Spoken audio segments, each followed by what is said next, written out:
Welcome to binomial distributions. Now, binomial distributions are just a specific, special version of a probability distribution. And just like it sounds, binomial, right? Bi meaning two.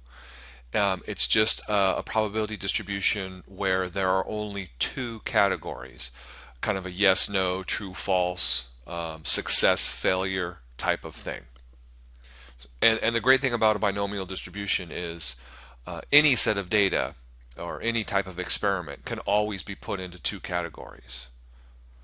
Even if you have something with multiple categories, you can always have category A and then not category A. So a simple example would be something like you could take political affiliation, which we know has more than two choices, right? Democrat, Republican, Green Party, Tea Party, Independent, etc., etc., etc. But you could take all of those and you could actually just create a binomial distribution by saying Democrat and non-Democrat. There's your two categories, or independent and non-independent, right? So you can always take multiple categories and force them into a binomial situation. So the binomial distribution ends up having a very powerful and widely used kind of importance. In order for something to classify as a binomial probability distribution, it has to have a certain number of traits. First and foremost, you have to have a fixed number of trials. So we're only dealing with discrete data, right? We have to have n number of trials. We have to be able to count up the total number of times we're going to try this experiment, whether it's flipping a coin or picking the numbers out of a hat or whatever it happens to be. The trials must be independent, which means every time we repeat the process, our previous results do not impact the probability of the next result happening. And that's going to get a little tricky for, let's say, if you were picking a bunch of people out of a group, right? Because as soon as you pick one person, there's one fewer person left in the group. So now the probabilities have shifted. But there are augmentations we can make to the procedure to make it seem independent. Each trial must have all outcomes classified into either successes or failures, right? They're your two categories. So every time you run the experiment, the result you get has to go into one of those two categories. But as I said with my previous example, it's very easy to force a multiple category situation into two categories where you can just call them success and failure, and you just define what a success is, and it can be multiple different outcomes can be considered a success, and multiple different outcomes could be considered a failure. So you could group them into two different groups. And then the key here, and this goes back to kind of the independence part as well, is that the probability of a success has to be the same from each trial to the next. In its simplest case, every time you flip that coin, if a success means getting tails, that probability has to remain constant throughout the trials. Well, of course it will, because the coin's not going to change. But you get the idea. If we were doing something else where we were picking somebody out of a group and they had to be a smoker, right? And being a smoker was considered a success.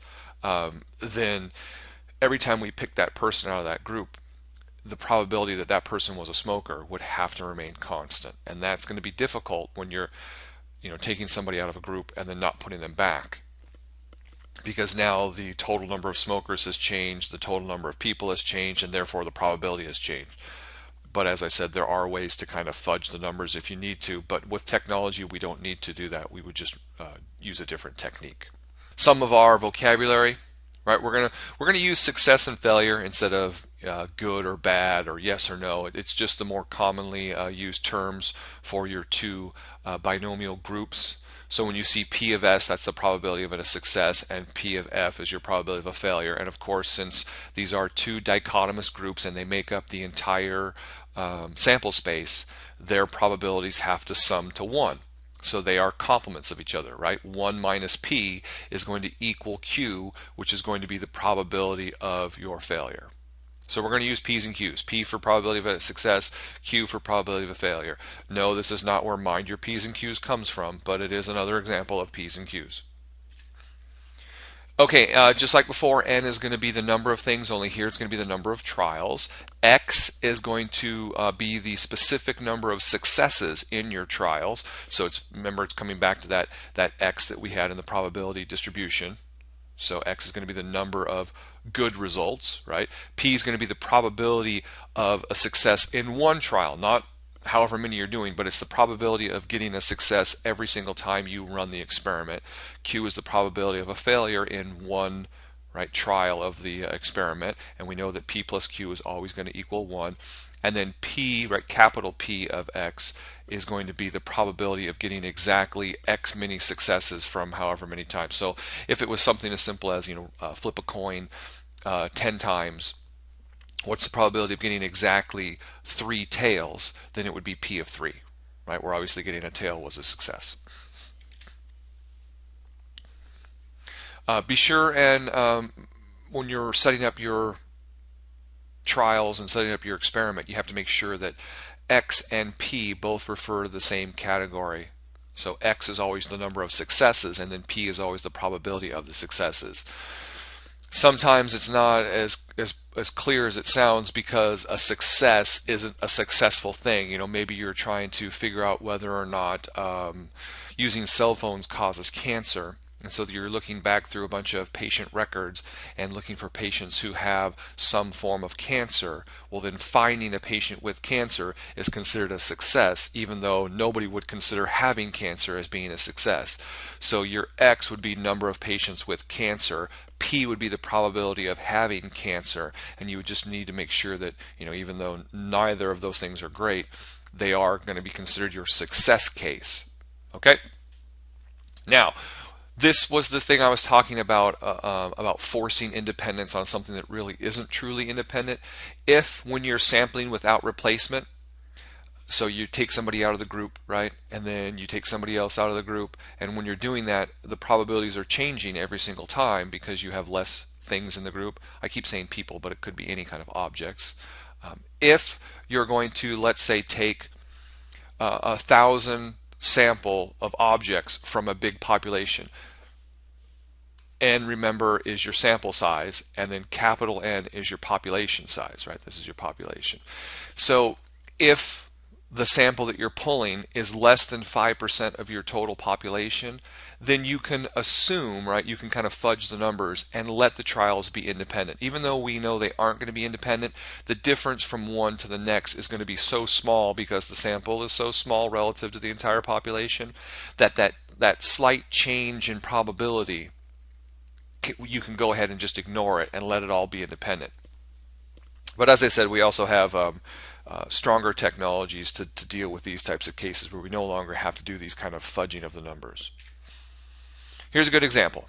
So we're going to randomly select an adult from amongst all adults. So just go out there and just choose someone on the street. We know from previous, let's say, surveys and things like that, that 85% of the population knows what Twitter is. So that means that if we just chose an adult at random, there's an 85% probability that that person knows what Twitter is. Now suppose we want to know what's the probability that if we went out and chose 5 people at random, exactly 3 of them would know what Twitter is. You're kind of asking, well, who the hell cares? That's kind of a stupid question. Yes, it is, but this is just a learning tool, right? But you get the idea. So I'm going to pick 5 people at random. We want to know what's the probability exactly 3 of them know what Twitter is. Is this a binomial distribution? And yes, if you go back and look at the rules, right? Is there a fixed number of trials? Yes, and in this case, what is our number of trials? And hopefully you're all saying 5, because we're picking 5 people. The number of trials is not 3. 3 is how many successes we're looking for, right? That's going to be our X. The trials must be independent. So that means, picking one person shouldn't have any influence on the other person as far as changing their probability. And yes, they're totally independent. Each trial must have outcomes classified into 2 categories. Well, either they know what Twitter is or they don't know what Twitter is, right? So either it's a success or a failure. So that's true. And the probability of a success has to be the same in all trials. And since we know 85% of the entire population knows what Twitter is, then doesn't that mean every single person has the same probability of knowing what? There's an 85% chance that this person knows it. There's an 85% chance that that person, right? So the probability remains constant. So it fits all the key criterion, and therefore it is, yes, in fact, a probability distribution.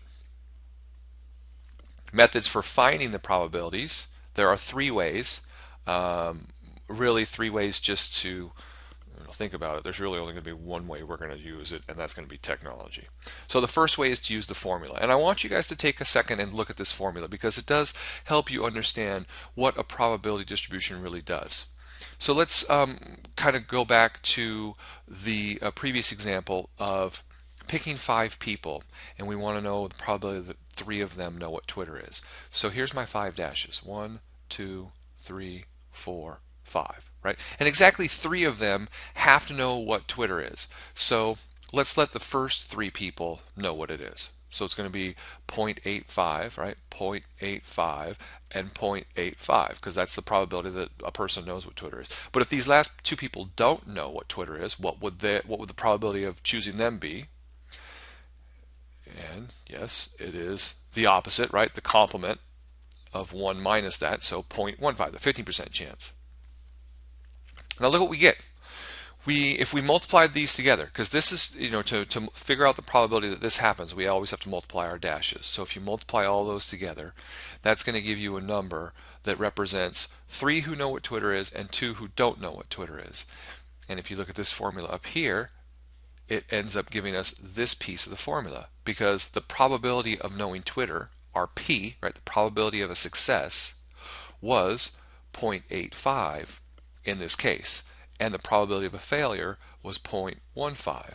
So this ends up being, right, P, P, P, Q, and Q. And if you multiply 3 P's together, that's P cubed, right, where X is the number of successes. In this case, we wanted 3 successes out of 5 trials. So you can see how these numbers give us that part of the formula. So this end part of the formula is just multiplying together the probabilities of those successes and failures. If we have 3 successes, then we end up getting 0.85 cubed times the probability of failure raised to the power of the number of failures we have, which in this case is 5 minus 3, right? 5 minus 3 and minus x, which is 2 of them. And that's the exact same thing we got with our dash technique. Now what about this? What's all this junk? Where does this come from? Well, hopefully you recognize that as one of our factorial formulas that we learned in our section on probability. And which factorial is that? Is that a permutation or a combination? And if you don't remember, pause the video and go look back through your notes, or you can wait a second and I'll reveal all. It is in fact a combination. That is the combination of n choose x, right? I know we normally used n's and r's when we did the formulas, but it's the same thing, right? So we have n many things and we're going to choose x many of them. This formula tells us how many ways we can take these 3 P's, right, these 3 successes and these 2 Q's, these 2 failures, and rearrange them. So it's counting up P, P, P, Q, Q, but it's also counting up P, Q, P, P, Q, etc., etc., etc., right? All the different ways you can rearrange those P's and Q's. That's what this combination does. It counts up all those ways. Well, if I rearrange the 0.85s and the 0.15s, put them in a different order, when I multiply them together, won't I still get this exact same number? Right? Won't I still get the same number that's going to be in that square, whatever that happens to be? Because we all know that A times B is the same thing as B times A. So if I rearrange all those numbers, I'm still going to get that same number. So if it turns out that I can actually rearrange them 10 times, then aren't I just going to get 10 of those numbers? Right? Well, let's say that number was 0.2. I'd get 10 of them. I would add them all together, and that would be my probability, which would be a problem because it would be bigger than 1. So obviously it's not going to be that, but you get the idea. So this formula just says that, hey, this is the probability of X number of successes and the rest being failures. This is the number of ways that you could rearrange them, get them in a different order, right? And when you multiply those two together, that gives you the total of all of the probabilities of all those different arrangements. And that's the binomial probability formula. It's very simple. Don't worry about memorizing it because method 2 is using technology. Whether you want to use StatDisk or StatCrunch or Minitab or your calculators or Excel, all of these things will run binomial probabilities for you very easily. So there's no need to memorize that formula and use that formula. I like to look at the formula because it kind of helps us understand what's going on with the binomial formula. What's it doing? Why is it doing what it's doing? And it gives you a better understanding of what binomial probability really is. It's just telling you the likelihood of getting X number of successes out of N number of trials. So in this case, 3 out of 5 people know something. Method 3, using tables, don't even want to waste time with it. That would be almost worst case scenario. Tables are very limited. You have to have the right number of X's and the right number of N's, and they're very, very limited. So it's only something you would use under very, very small circumstances. Obviously, the first thing we always want to do is try to use technology. If we don't have technology, a table would be easier under certain situations, but if the numbers don't allow it, then we have to fall back on using the formula. But unless there's a global blackout, why would we not have technology? Here is our example that we worked out before, right? The X's and the N's. 3 successes out of 5. Probability of a success is 0.85. Probability of a failure is 0.15. So we're looking for P of 3. We're looking for 3 successes. Here is everything thrown into the formula. N is 5. X is 3. Right? Our success rate is 0.85. Our failure rate is 0.15. Put in the 3. Put in the 5 minus 3. Calculate all that stuff out, and it ends up being 0.138, or almost 14%. And it's as simple as that. Again, technology will do it for us, lickety split. We've gone through this, right? That first number shows us the number of ways we can rearrange our P's and Q's. The second part gives us that probability of that arrangement of P's and Q's. And when you put it all together, it gives us the total probability. Now, just like any other probability distribution, we can calculate means and standard deviations. What's the other word for mean that we use sometimes? That is right, expected value. You'll also notice that these formulas are extremely simple, right? I mean, how could it get any easier than just n times p and then npq square root for standard deviation? So those are 2 of the easiest formulas you're going to see in this in your entire statistics career. So those might be 2 that you might want to memorize, but then again, who cares? Throw it into technology. Technology will do these for you as well. Just like before, we have the range rule of thumb, right? The unusual and usual stuff, and just like before, it's always your mean plus and minus 2 standard deviations. Here's an example. 95% of the world's population recognizes McDonald's, and that's actually pretty accurate. If you went out and just randomly chose a focus group of 12 adults, we could find the mean and standard deviation of the number of people in that group who recognize McDonald's. So in this case, our sample size is 12, and our P is 0.95, because that's the probability of a success. So the mean, right, is just n times p, and we would expect that out of a group of 12, 11.4 of them would recognize McDonald's. Now you're probably asking, how the heck do I get a 0.4 of a person? You don't. And that's something to realize, that an expected value doesn't always make sense in the real world. You can't have 11.4 people out of 12. But what the expected value means is that on average, if you randomly chose 12 people over and over and over and over and over again, sometimes 12 of them would recognize it, sometimes 11, maybe even sometimes 10. But if you ran that experiment over and over and over again, and each time wrote down the number of people from that sample who recognized McDonald's, and then took the average of those results, right? You took the 12s, the 11s, the 10 that came up every now and then, maybe even had a group that only 9 recognized it, right? You add all those numbers together, divide by how many times you ran the experiment, then you would get an 11.4. That's what the expected value means, is that on average, if we ran this experiment over and over and over again, we would expect 11.4 as the average number of people who recognize McDonald's. Okay? And then the standard deviation of 0.8 when we round just tells us how spread out those numbers are, and it also can give us an idea of unusual results, which is what we do here. We take that 0.8, we multiply it by 2, we add it and subtract it from the mean, and we can see that on any on any given random selection of 12 adults, if we had 13 or more people recognizing McDonald's, it would be considered unusual. And you go, well, no, duh, because we only grabbed 12, so how could we have 13 or more? Again, silly result only because the numbers are so small.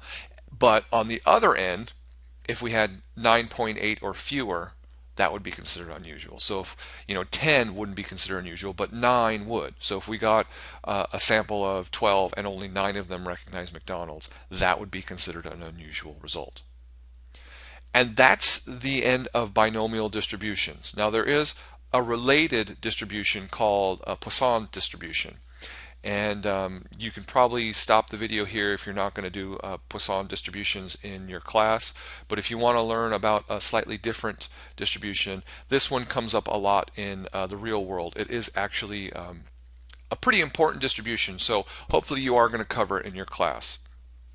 It's still a discrete probability distribution, just like binomials.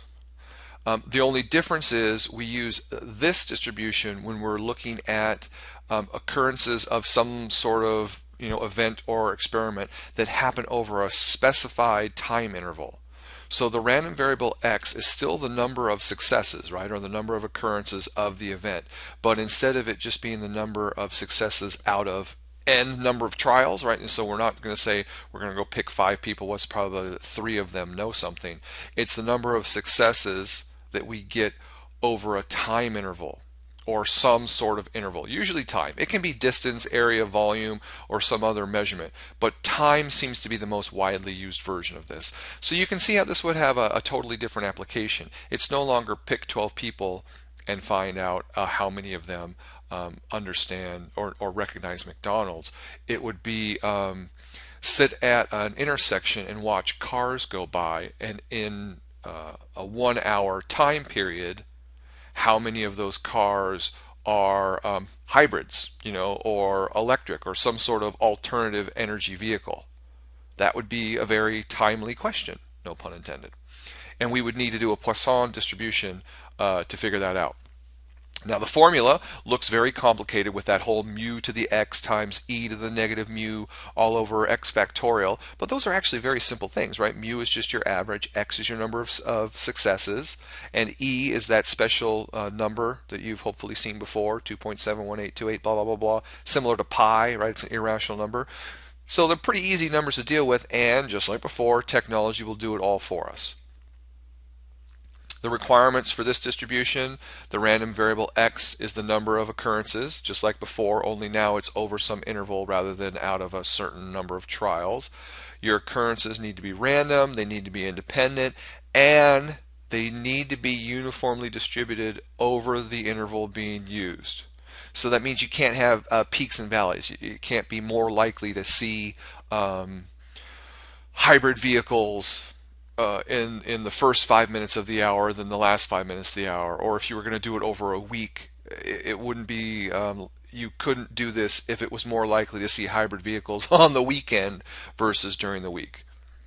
So it needs to be uniformly distributed. It should be equally likely that a hybrid vehicle would travel through that intersection at any given point in time, for the example that we're talking about.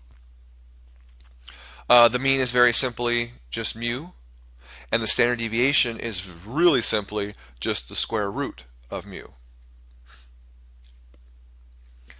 Big differences between the two, right? The binomial distribution is affected by sample size and the probability, whereas the Poisson distribution is only affected by the mean.